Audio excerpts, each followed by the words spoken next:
There are many ways of making gold in World of Warcraft, but if you are like me and you enjoy gold making alone rather than with a group, this video is exactly for you.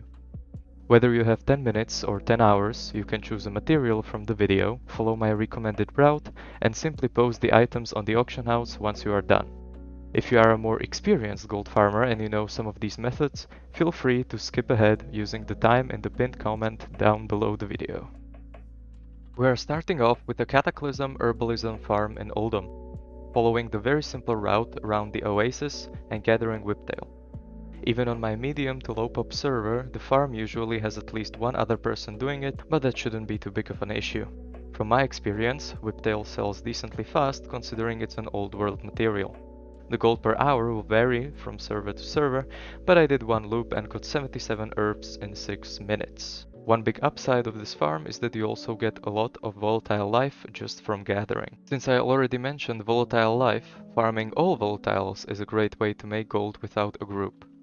The whiptail farm is the best way to get volatile life. If you have a different Cataclysm herbing route, feel free to do that one. For volatile air we are staying in Oldham. The best way to get air is doing the dungeon The Vortex Pinnacle on normal difficulty all the way up to the second boss. Make sure you are doing it on normal because you won't be able to refresh the instance.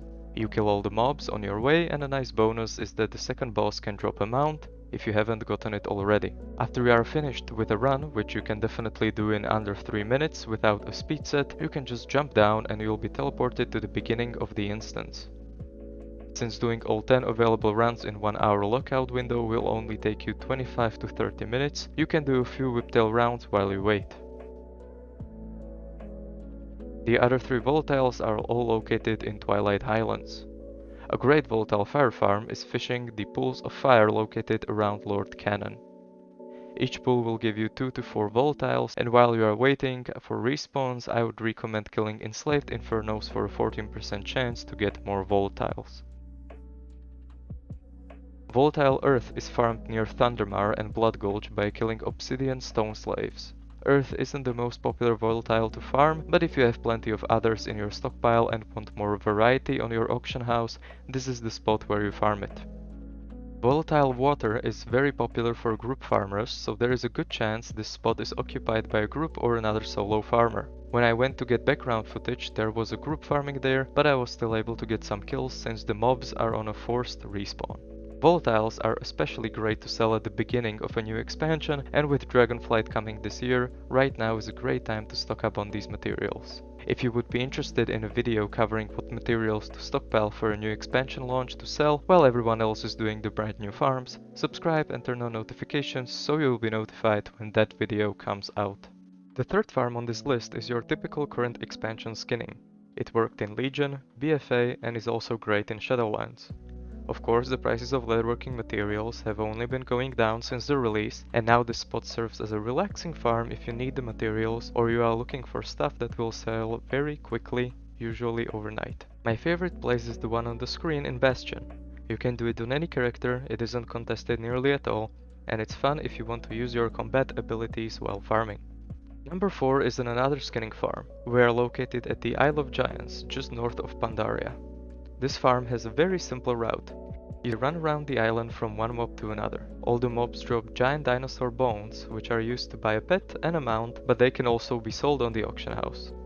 Having skinning will greatly increase your gold per hour since exotic leather sells decently fast. The flying dinosaurs can drop an egg, which hatches into one of 3 mounts if you are interested in collecting them.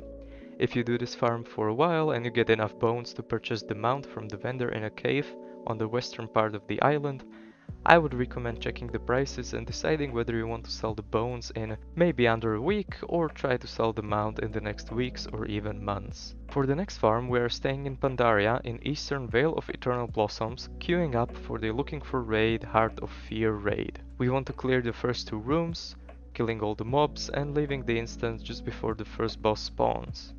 Even though this is a decent raw gold farm you can do very quickly, we are mostly looking for Spirits of Harmony, a material which always sells and is always in high demand. Doing the 10 runs available in one lockout will take you about 16 to 17 minutes, and while recording the background footage I got 9 spirits of harmony, so you can expect similar results. This was the first part of a series of videos where I am covering gold farms you can do solo with little to no preparation. If you made it this far and learned a new farming spot you want to try for yourself, subscribe to the channel for more videos. If you have any questions or suggestions for future videos, leave them in the comment section below the video. Good luck on achieving your gold making goals, and thank you for watching my video.